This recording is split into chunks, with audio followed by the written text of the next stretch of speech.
जय महाराष्ट्र. मी सौरेश्मा तपासे. काल निवडणूक आयोगाची पत्रकार परिषद पाहिली. निवडणूक आयोगाच्या पत्रकार परिषद त्याच्यामध्ये जे अधिकारी बसलेले होते, अक्षरशः त्यांना पत्रकाराच्या प्रश्नांना उत्तर देता येत नव्हती.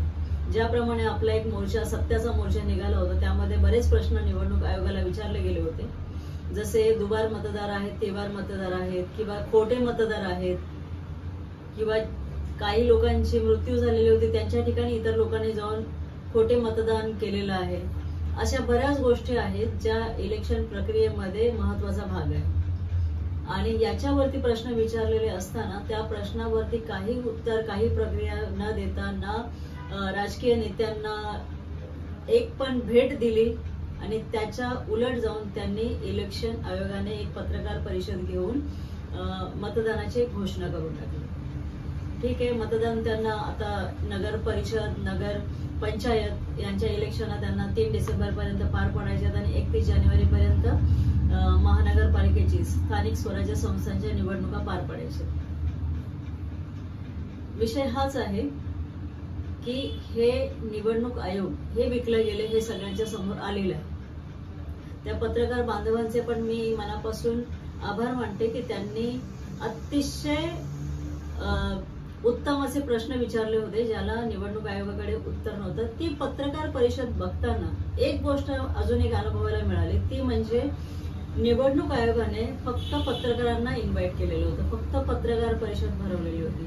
त्यामध्ये एक आवाज असा आला की मी उत्तर भारतीय पक्षातून आलेलो आहे, माझी निशाणी ऑटो रिक्षा आहे.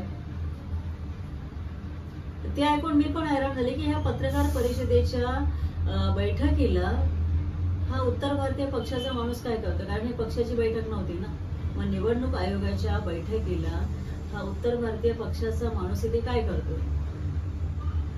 ही गोष्ट वेगळी आहे की पत्रकारांनी त्याला झापलं की तू इथे काय करतोय, आणि निवडणूक आयोगही आपलं जे आपल्या नेत्यांना भेटीगाठी देत नव्हत्या त्यांना उत्तर देत नव्हते, पण त्या ऑटो रिक्षा जो निशाणी घेऊन आलेला त्याला उत्तर द्यायला तयार झाले होते.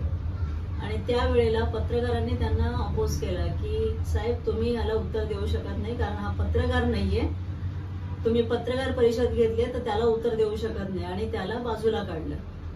तर अशा गोष्टी निवडणूक आयोगाच्या बैठकीमध्ये घडतात. याचा अर्थ आपण काय समजायचं की निवडणूक आयोग जे आहे ते विकलं गेलेलं आहे संपूर्णपणे. दुसरी गोष्ट, ज्या प्रकारे वाघमारे साहेब बोलत होते निवडणूक प्रक्रियांवरती, त्यांची अक्षरशः बोबडी वळत होती. सन्माननीय राजसाहेबांनी जसं सांगितलेलं होतं, जे आपले महाविकास आघाडीचे इतर नेते, त्या सगळ्यांचं म्हणणं हेच आहे की तुम्ही ही पारदर्शकता आणा आणि मग इलेक्शन लावा. असाही विलंब झालेलाच आहे निवडणुकीला, तरी पारदर्शकता आणा. पण ते काही न करता ते इलेक्शन लावायची इतकी घाई चालू आहे, इतकी घाई चालू आहे. ते का चाललेली आहे ते त्यांना माहिती, आणि आपल्याला सगळ्यांनाही समजतं का घाई चाललेली आहे. आज हा व्हिडिओ टाकण्यामागचं कारण असं आहे की इलेक्शन होतील, आत्ता होतील किंवा नंतर होतील, पण जर यांनी ठरवलंय तर समजा आपलं इलेक्शन जर जानेवारी पर्यंत संपणार असेल तर जे मतदार राजा आहेत त्यांच्यासाठी मी महत्वाचा व्हिडिओ हा टाकते.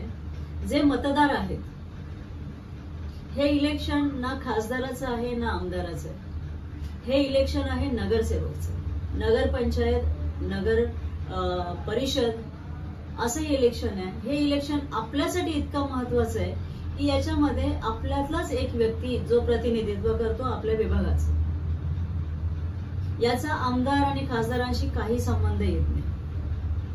तुमच्या इकडच्या स्थानिक लेवलच्या समस्यांना जर कोण न्याय देऊ शकतो तर तो तुमच्यातला व्यक्ती देऊ शकतो, ना की आमदार, ना की खासदार.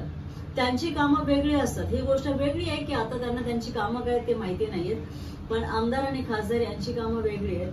पण जो नगरसेवक असतो ना, तो तुमच्यात आमच्यातला असतो, आपल्या हाकेला धावून येणारा असा तो व्यक्ती असला पाहिजे. तर नगरसेवकाचं इलेक्शन, जे मतदान आहे, ते इतकं महत्वाचं आहे आपल्या सगळ्यांसाठी, का तर आपलं जनजीवन जे आहे ना ते त्या गोष्टीच्या भोवती फिरत असतं. आपल्या छोट्यातल्या छोट्या ज्या समस्या आहेत, आपण ज्या परिसरामध्ये राहतो, किंवा आपल्या इकडची ज्या प्रकारची बंदोबस्त आहे, ज्या प्रकारची स्वच्छता आहे, ज्या प्रकारे पालिका काम करते, बऱ्याच गोष्टी असतात. आपण जेव्हा समाजामध्ये राहतो त्यावेळेला आपल्याला बऱ्याच संकटांना तोंड द्यावं लागतं. आता 5 वर्ष जेव्हा निवडणूक पुढे गेलेली आहे, तेव्हा आपल्याला कळते की किती समस्या आहेत, ज्या गोष्टींना वाचा फोडायला आज आपल्याकडे नगरसेवक नाहीये. एखादा विषय पालिकेमध्ये मांडण्यासाठी एखादी स्थायी समिती नाहीये, तिथे सभापती बसलेला नाही, तिथे महापौर नाहीये, तिथे नगरसेवक नाही जे आपल्या विभागाची समस्या मांडते. याचा अर्थ हे इलेक्शन किती महत्वाचं आहे. तुम्ही कुठल्याही आमदाराकडे शौचालयाचा विषय घेऊन जाऊ शकत नाही किंवा नाल्यांचा विषय घेऊन जाऊ शकत नाही, कचऱ्याचा विषय, त्या विषयाला वाचा फोडतो कोण? तुमचा नगरसेवक. कारण तो पालिकेमध्ये बसतो आणि पालिकेच्या कामकाजावरती नगरसेवकाची नजर असते.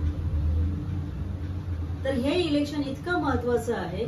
एवढ्या सगळे जेव्हा घडामोडी घडतायत, खोटे मतदार तयार झाले मागच्या इलेक्शनला, हे सातत्याने होत असतं.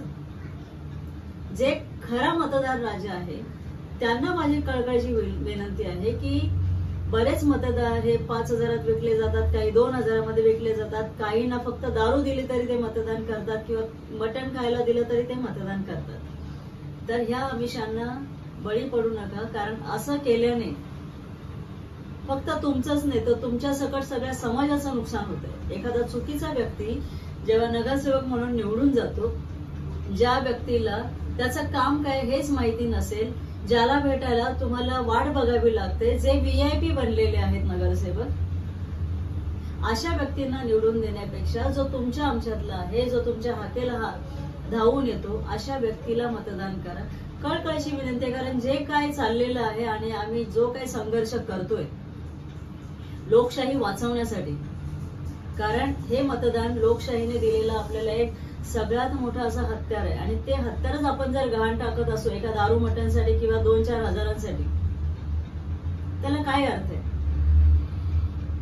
तेव्हा खऱ्या मतदाराला, तुम्ही चांगल्या मतदार आहात तर चांगल्या एका व्यक्तीला तुम्ही मतदान द्या. तुमच्या अवतीभोवती बघा, डोळसपणे बघा, तुमच्या घरामध्ये चर्चा करा की तुमची कामं कोण करतंय, तुमच्या हाकेला धावून कोण येतंय, कोण आहे ज्यांच्याकडे जायला तुम्हाला वेळ बघावी लागत नाही, ज्यांना तुम्ही सहज भेटू शकता, ज्यांच्याकडे तुम्ही तुमच्या घरातल्या असेल किंवा बाहेरच्या असेल समस्या मांडू शकता. असा कोण व्यक्ती आहे? डोळसपणे विचार करा आणि अशा व्यक्तीला मतदान करा. त्याच्यामुळे लोकशाही वाचेल, संविधान वाचेल आणि तुमचा समाज, तुमचा नगर, तुमचा प्रभाग वाचेल. तेव्हा जागरूक राहा आणि व्यवस्थित मतदान करा, विचार करा. धन्यवाद. एवढं बोलून थांबतो.